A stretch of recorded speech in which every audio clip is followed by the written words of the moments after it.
The godfather of smart beta, Rob Arnott, explains investing fundamentals on this episode of Unlock Your Wealth Today. Your life fully invested.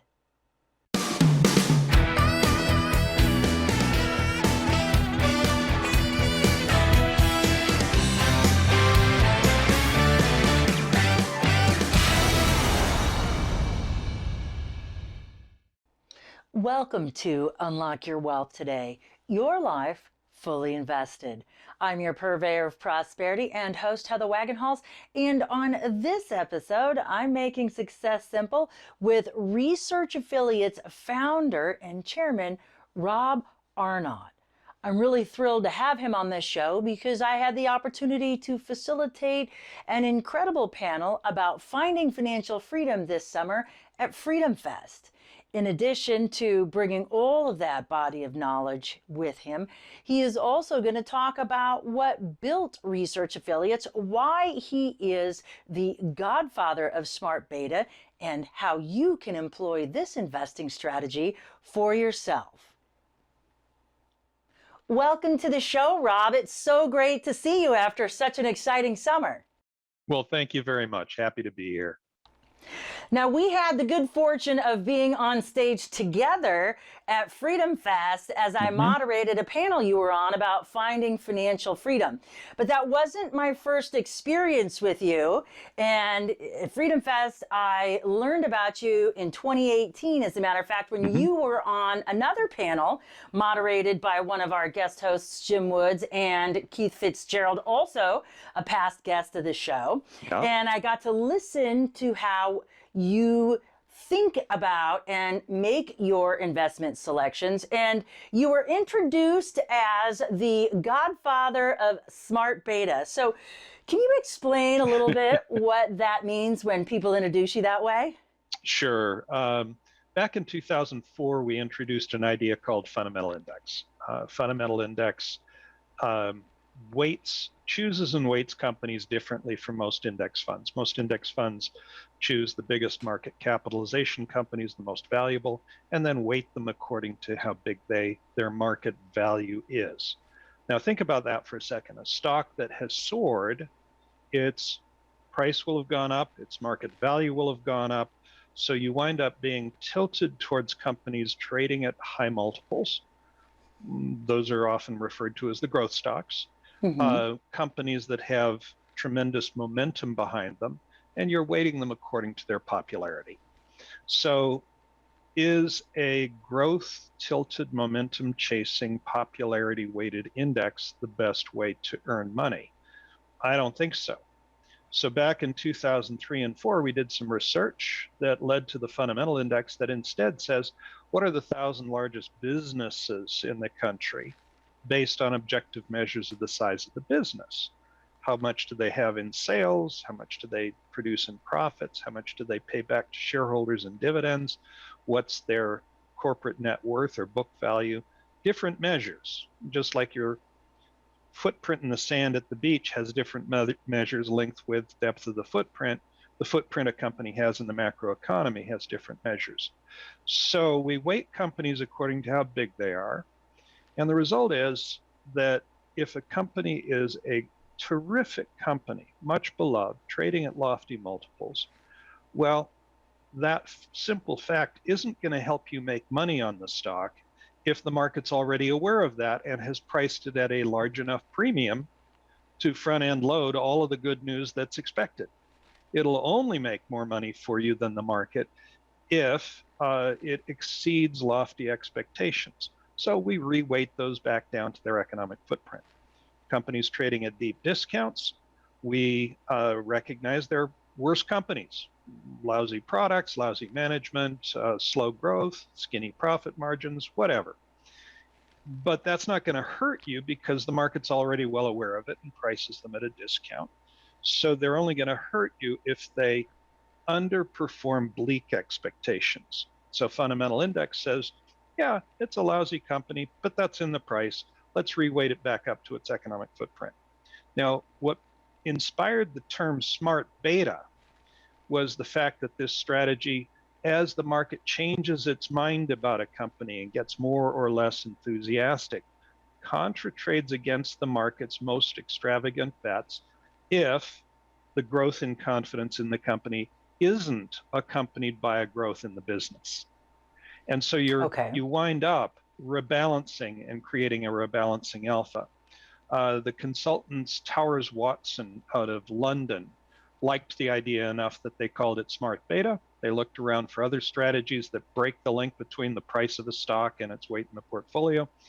And there are lots of such strategies, equal weight, minimum variance strategies, anything that doesn't anchor on capitalization weighting. And so Okay. they said, that's smart beta. And the term stuck, was in fact embraced by the whole investment management community and applied to all sorts of ideas, including some that aren't the least bit smart. So I've been called the godfather of smart beta because I came up with fundamental index, and fundamental index inspired the term. Okay, so what are some of the things that you enumerated briefly, but what are some of the factors? Let me give you an example of what I'm looking for as an answer. So when it comes to credit scoring models, they're weighted differently. There are 85 factors that go into a credit score, but only 3 of them out of those 85 make a hill of beans worth of difference and move that score. And again, because it's a statistical number, it's based on what's in your profile compared to every other person that has a similar experience as you. It's not ever like, oh, well, if you have a derogatory mark, it's going to take it down 5 points. No, but it's a weighting system. Can you explain how weighting and factors relate to each other? You mentioned equal weight, and you mentioned a couple of those. Sure. Well, with fundamental index, if a company is, let's say, 2% of the US economy by sales, 3% by profits, 1% by book value, 2% by dividends and stock buybacks, you could argue endlessly about whether it's 1%, 2%, or 3% of the macroeconomy, or you could just take the average. So our scoring is very transparent and very simple. It's the average of those weights. And if you do that, you wind up with a very simple score that simply says this company is about 2% of the economy. We're going to make it about 2% of our portfolio. In that context, a company like Tesla, popular as heck today, barely makes it into the top 100 companies in the US by the size of their business, but ranks in the top 5 by the market value of the company. And a company like ExxonMobil is in the top 5 by the size of their business, but doesn't even make the top 10 by their current market value. And of course, Elon Musk famously in the last week has a personal net worth that is larger than the total market value of ExxonMobil. That's pretty wild. It's a crazy number when you think about personal net worth. So as we look at these different factors, is there a better system over another, or does it depend on your investment objective which weighting system works best for your investment objectives? You want to look at investment strategies from a vantage point of, would I stay the course if it goes against me? Because any strategy will go against you from time to time.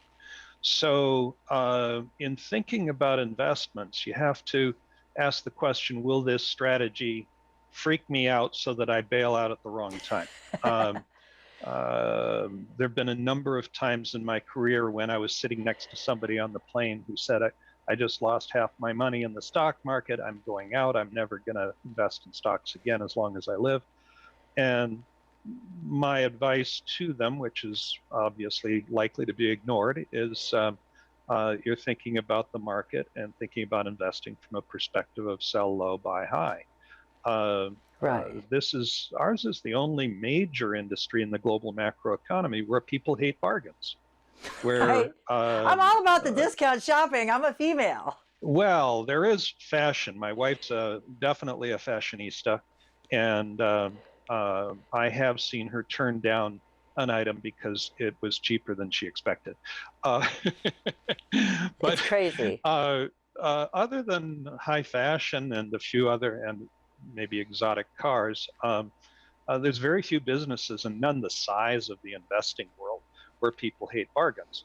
In the investing world, imagine if Tiffany's put out a banner sign saying post-COVID sales, everything marked up 20%, and people were bashing down the doors to get in. And Cartier across the street, banner sign, post-COVID sale, everything marked down 20%, and people were shunning the store because something's got to be wrong with it.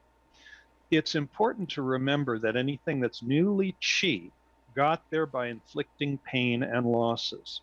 It goes against human nature to say, gee, I liked it fine at a higher price. Now I ought to like it better. If I'm not willing to buy now, I probably never will buy a bargain. And reciprocally, anything that's newly expensive got there by providing great joy and great profit. And it goes against human nature to say, maybe I should trim my joy and profit. Mm-hmm. And it's a curious So, place to be because yeah, that has nothing to do with the market and all has to do with psychology and how we exactly. view things. So when you're choosing investments, the first question you should ask is, will I have the staying power if it goes against me? Mm-hmm. Will I have the courage to buy more if it goes against me? If not, you ought to just buy an index fund. And if you do, buy a fundamental index instead of a cap-weighted index. Thank you Mm-hmm. very much. Well, for obvious But reasons. be that as it may, if you just buy the market, whether it's a cap-weighted index or a fundamental index strategy, you have something nice and steady that matches the movements of the broad economy and of the broad market. Well, that's great. But if you want to be more active, you should first ask yourself, do I have the right temperament to be an active investor and to profit from it? Most people don't have that temperament.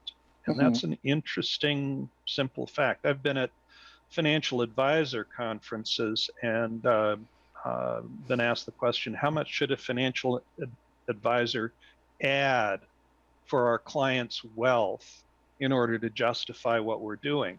And my short answer is zero. If you're adding zero, that's a win because most people left to their own devices will suffer losses.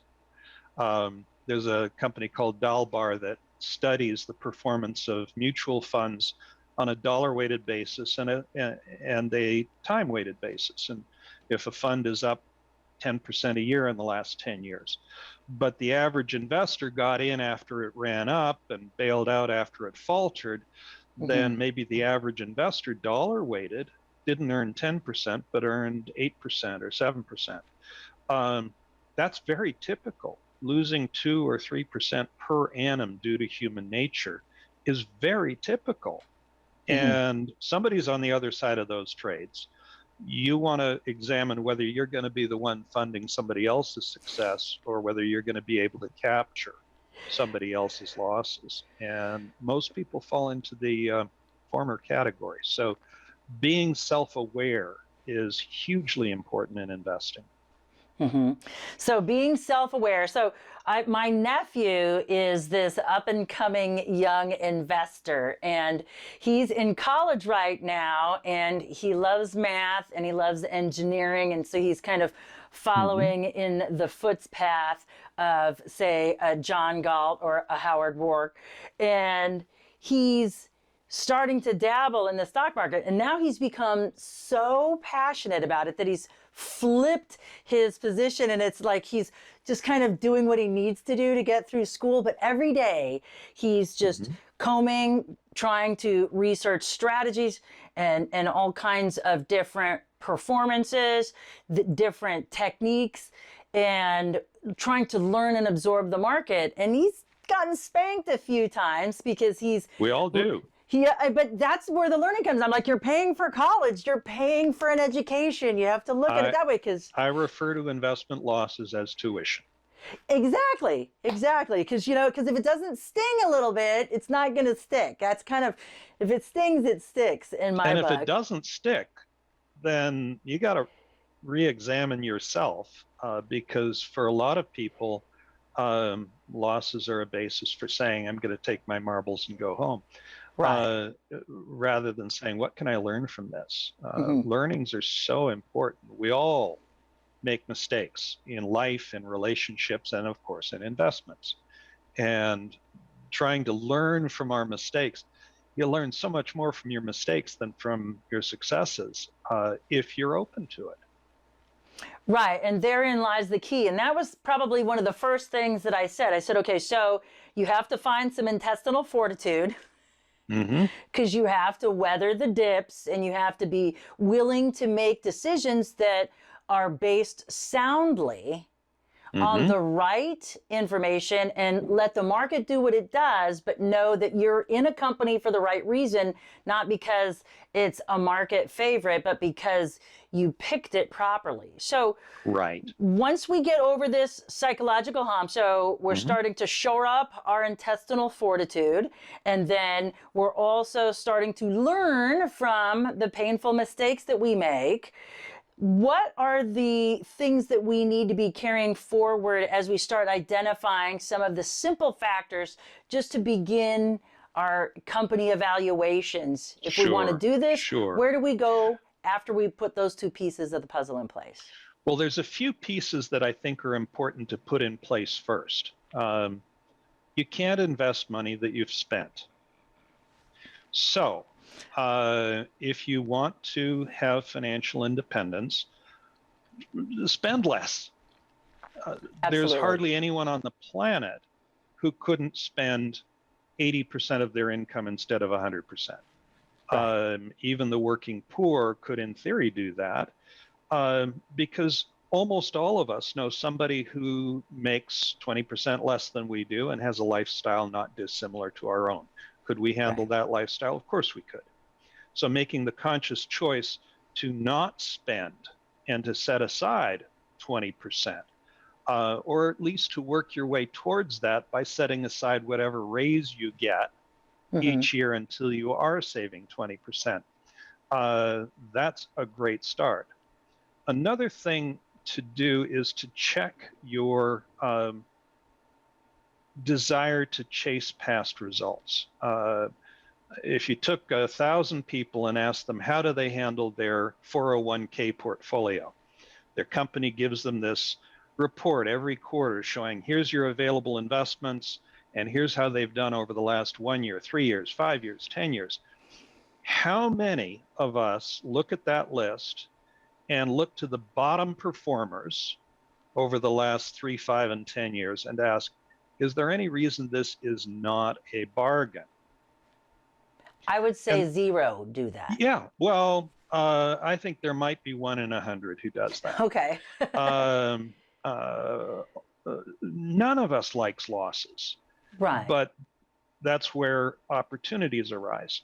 And so if you go through the process of choosing what's done well over the last 1 year, 3 years, 5 years, 10 years, you're psychologically making the assumption that past winners are future winners. Mm-hmm. Sometimes that's true. Often it's not. Mm-hmm. And buying something merely because it's gone up, whether it's a stock or a strategy or a mutual fund, can be a mistake, usually Okay. is a mistake. Buying it just because it went up is almost always a mistake. You want to know more about it than just did it go up. Okay. So one of the things I'm proud of is that back in 2018, we came up with a workable definition of bubbles, of the word bubble. People talk about bubbles almost always in past tense. The tech bubble of 2000, the Japan bubble of 1990, Mm-hmm. the energy bubble of 1980, and so forth. And we came up with a very simple definition, and that is if you use a simple valuation model, could be discounted cash flow, could be project next 5 years growth and apply a market multiple to where the stock is going to wind up then, Hmm. and assume that that's a fair value. Any valuation model, you would have to use implausible assumptions to justify today's price. That's part one. Part two is a cross check on that. The marginal buyer doesn't care about valuation models. So Tesla's a wonderful example.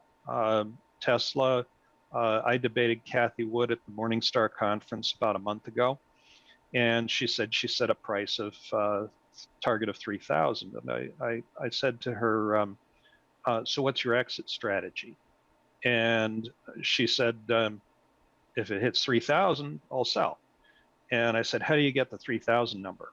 Well, to Hmm. my surprise, she did have a valuation model. She said the company's going to grow 89% a year for the next 5 years. And if I attach a FANG multiple, multiple like the FANG stocks, Facebook, Amazon, Netflix, Google, if I attach a FANG multiple to its profits 5 years from now, if it grows 89% a year for the next 5 years, then it's going to be worth $3,000. And Okay. I commended her on having a disciplined analytic framework, but I did say 89% growth a year for 5 years is pretty stupendous. I would argue that it's highly implausible. In point of fact, that would mean that Tesla 5 years from now is 25 times as big a business as it is today in just 5 years. Amazon in the last 10 years has had stupendous growth. It's 14 times as big as it was 10 years ago. Just breathtaking growth. Hmm. So tacitly, she's assuming that it will have twice Amazon's growth, 10-year growth, in just 5 years. Twice as much growth in half as much time.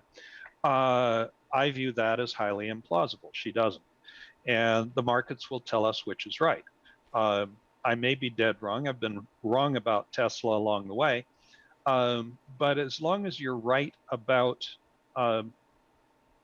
most investments most of the time, you can absorb being wrong parts of the time. And the other thing is to ask the question, what did I miss? Okay. So let's, in the case of Tesla, what did you miss? Because as I look at it, it doesn't make sense to me either. Just simply, there are not that many buyers at that price point for vehicles. But Right, there's right, something for everyone on Amazon. right. The auto industry creates upwards of 100 million cars a year. Tesla produced 0.5% of that total production last year, 0.5%, and yet it was worth almost 50% of the total value of the auto industry. So viewed as an auto company, and that's one pushback that any Muskophile would push back on. They'd say he's an ideas source. There's Hmm. battery storage, there's solar, there's the car company, there's the rockets to Mars, et cetera, et cetera. And that's all very well and good. But the question is, as a buyer of that company's stock, do you get the rockets to Mars? No, that's a different company. Do you get the solar power, the battery power? No, those are different companies. So how much growth do you get in this company? And is the growth assumption implausible if it's set high enough to justify the current price? One takeaway is the impact of sentiment. When I wrote about bubbles in 2018, one point I made very aggressively is that bubbles can go much further and last much longer than any skeptic can possibly imagine. The most extreme example I've ever encountered was the Zimbabwe stock market during their hyperinflation. As you came into the summer of 2008 and hyperinflation was already well underway, they had uh, tens of percentage points of inflation per month already, long before they got to tens of percentage points per day. But in any event, if you came into that market and you looked at it, you'd say, I don't want to own any of these stocks. In fact, I'm going to short sell the market. But I don't know that much about Zimbabwe, so I'm only going to make a 2% bet. 2% of my net worth, I'm going to short the Zimbabwe stock market. 6 weeks later, the currency had fallen tenfold. The stock market had risen in Zimbabwe dollar terms 500-fold, meaning in US dollar terms it was up 50-fold, meaning that your 2% short position just bankrupted you. Wow. Now, 8 weeks after that, the currency had fallen another 100-fold, and the stock market basically went to zero and stopped trading.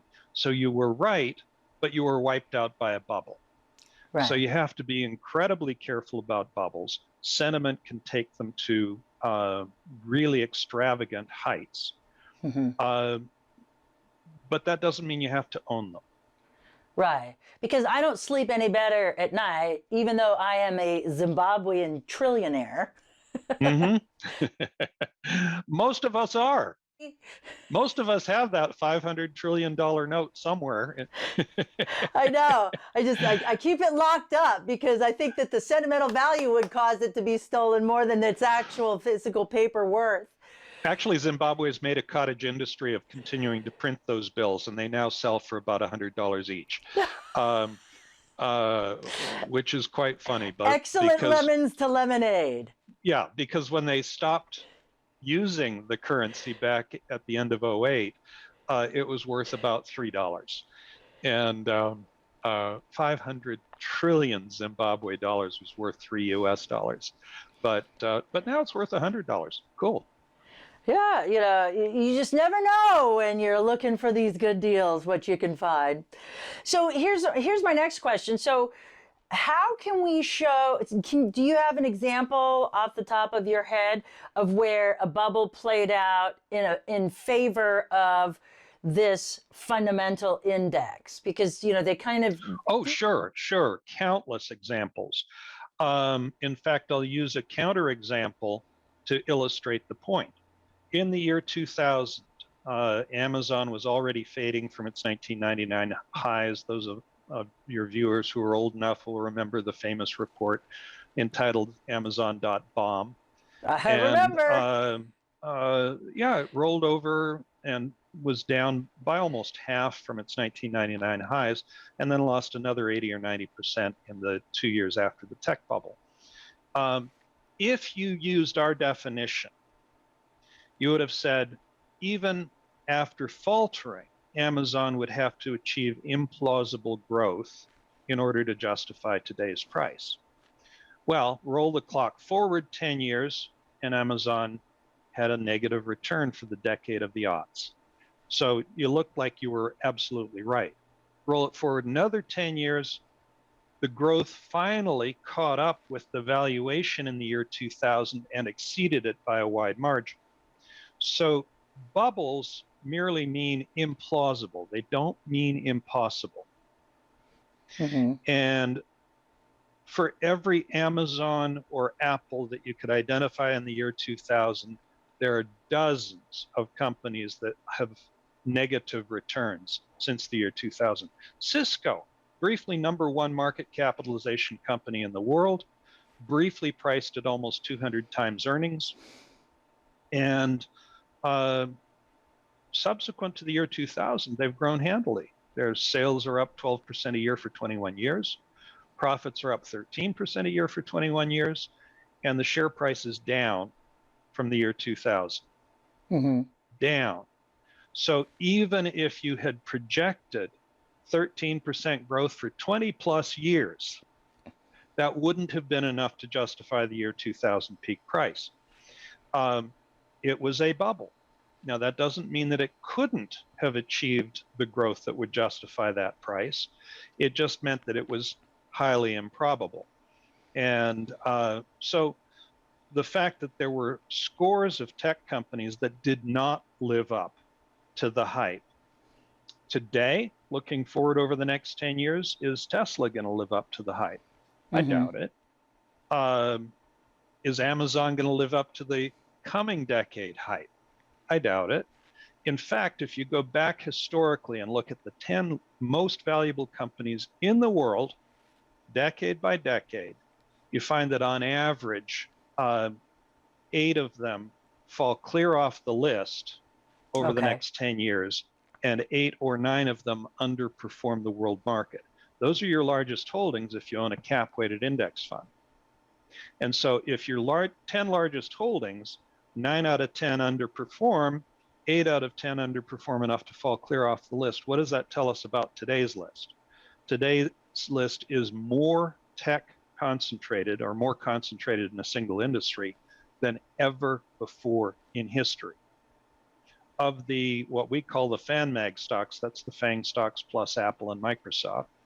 And then in China, you have the BAT stocks, Baidu, Alibaba, and Tencent. Those comprise most of the 10 largest market cap companies in the world. If you take those companies and you assume that past patterns continue, they compete against one another, so they're not all going to be winners. If 8 out of those 10 fall clear off the list, do you want to start guessing which ones are going to be the survivors? I don't want to play that game. I want to de-emphasize them all and emphasize what's cheap. And today there's a lot of relatively cheap stuff out there, but it's not where people have poured their money. The spread between growth and value last summer was the widest in history. Today it's the second widest in history. It's not as wide as last summer, but it's still a wider spread between growth and value stocks than it was at the peak of the tech bubble. That's pretty remarkable. So that brings me to my next question. And if, every 10 years we've got this riff here with these cap focused companies, do we want to have a place in our portfolio for those types of things? If we're looking to build wealth, you've got all these competing strategies. And I remember Mark Victor Hansen, who's been a past guest of this show, like 20 years ago when I saw him speak, he says, when it comes to getting rich, do it both ways. Take the slow boat and the fast boat. So what are your thoughts on that? Well, my thoughts really are based on the comfort factor, the can you stay the course factor. Fundamental index has a value bias. It's going to emphasize value stocks and de-emphasize growth stocks. When value is struggling, as it was over the last 4 or 5 years, we won't match the market, but we will beat the value indexes. So do you want a portfolio that's all value tilted? Maybe not. I'm fine with it, but many people won't be. So perhaps you partition your portfolio into, here's a segment of my portfolio that's going to look for growth opportunities, look for disruptors, look for investments that are going to change the future. And here's a portion that's going to look for bargains. This can fit very neatly into that second category. And so I'm a big believer in diversification. Right now, just as an example, U.S. bonds are more attractive than European or Japanese bonds because they actually have a positive yield. Right. So maybe I'd want to have a little bit in U.S. bonds. I don't know. The yield is terrible, but it's not zero. On the stock side, U.S. stocks are expensive. European stocks and emerging market stocks aren't. In fact, on the value side, they're downright cheap. So the opportunity to put some of my money into non-U.S. stocks, especially on the value side, is very appealing. The opportunity to buy emerging market stocks on the value side, very appealing, especially because emerging markets do well if U.S. inflation kicks up.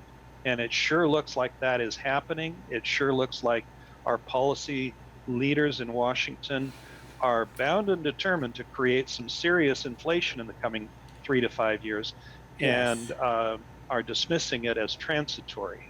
One of my favorite economists on Wall Street, Savita Subramanian from B of A, coined the expression last March, suggesting that we were headed for transitory hyperinflation. I love the term. Hyperinflation. She said it's going to hit high single digits, maybe cross over into double. uh, and then it'll settle back down. And the key question is, does it settle back down to 2, in which case things are kind of benign, or does it settle back down to 5, in which case the value of the dollar falls in half every 14 years? So there's diversification is very important. Most investors are inadequately diversified, and most investors chase growth, not value. Right, and that seems to be the case with a lot of people because they look at the stock market like going to a casino and they want to hit big because it's, I think, just part of what's been enculturated. Oh, if you play the stock market, you could win big, but they don't listen to the second half, but you could also Yeah. lose big too. So when we talk about this value investing and using fundamental factors for our decision making, what investment time horizons do we want to be considering for these when we talk about that intestinal fortitude factor? Well, you want to you want to buy into a strategy where if it goes horribly wrong for a year, you'll be okay. You'll stay the course. If it goes moderately wrong for 2 years, you'll stay the course. Nobody's going to stay the course if it goes wrong for 5 years. Mm-hmm. So the notion of having some dose of patience is important. And that's also where diversification comes into play, because if you have income and growth and value all represented in your portfolio, if one of them drops 30 or 40%, your aggregate portfolio is down 20. Most of us can handle a 20% drop without blowing a gasket. Mm-hmm. And so the notion of diversification becomes important. And the other thing that's interesting is markets are driven by fear and greed. One of the fears that gets bandied about but not studied closely is FOMO, fear of missing out. Ah, I know the And FOMO. so people will buy a frothy growth strategy because they're afraid of missing the next step up. Mm-hmm. My reaction to that is very simple. Do it only if you have a well thought through exit strategy. What will cause you to sell? Otherwise, you're going to keep buying right on up until you'll be picking up nickels in front of a steamroller until the steamroller squashes you flat. Ouch. And so if you don't have an exit strategy, don't do it. Excellent. I'm fascinated by our conversation. I was really impressed with the answers that you had given in our panel at Freedom Fest. And where can folks find the places where your strategies are embedded? Okay. Our business model is very unusual. We develop investment strategies, we license them through others, big investment management houses that embrace our ideas and make them available to their clients.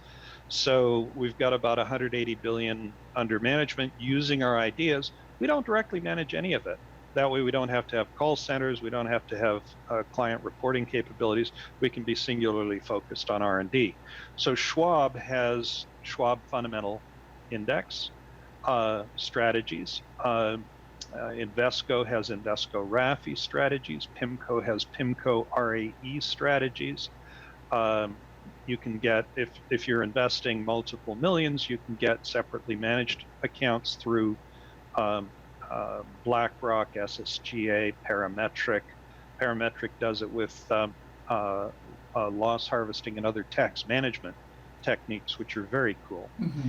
And so there's a lot of different ways to do it. But if you look for RAE or RAFI, RAFI, or fundamental index, that's going to be our strategy, any of those three. Excellent. Well, if folks want to find out more about what you do and the research and the work that you have going on, how do they get a hold of you? Thank you. Our website, researchaffiliates.com, or if you want to type a shorter name, rallc.com, takes you straight to our website. Our website has lists of access to our research. We've had over 400 published papers of research in the last 20 years. We produce about 20 a year. We've it provides links to those who offer products that we've developed for them. And it also has two interactive tools, one called Asset Allocation Interactive. And if you just Google Asset Allocation Interactive, it'll take you straight to that website, which looks at forward-looking returns, not past returns, forward-looking expected returns for 130 different markets around the world. And it's updated every month. Smart Beta Interactive looks at about 25 different strategies and about 25 different factors in US, international, and emerging markets, looking at forward-looking return expectations. Is this strategy trading cheap, or is the strategy trading rich relative to its history? And based on that, what do we expect its return to be over the next 5 years? So these are powerful tools. They've gone viral. The Asset Allocation Interactive has had over 1 million unique hits since we launched it in 2017. Smart Beta Interactive has had about a fourth of that.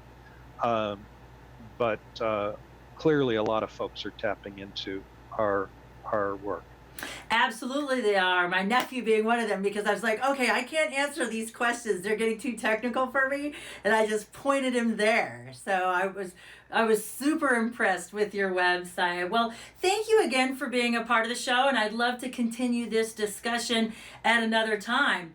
And for those of you without a pencil, never fear, unlockyourwealthtoday.com is here, where you can visit Rob's show page, get the links to all of his great resources, and so much more. And for more great interviews, tools, and resources to help you overcome your personal and professional challenges to get out of debt, achieve financial freedom, and live the life of your dreams right now today, again, that website is unlockyourwealthtoday.com.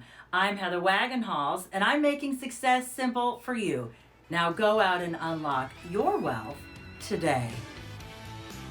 UnlockYourWealthToday.com is produced by Heather Wagenhals and the Unlock Your Wealth Foundation. Unlock Your Wealth Today and affiliate brands are copyrighted 2021 by Heather Wagenhals, all rights reserved. For more information about the Keys to Riches financial philosophy or this week's free strategy, please visit UnlockYourWealthToday.com.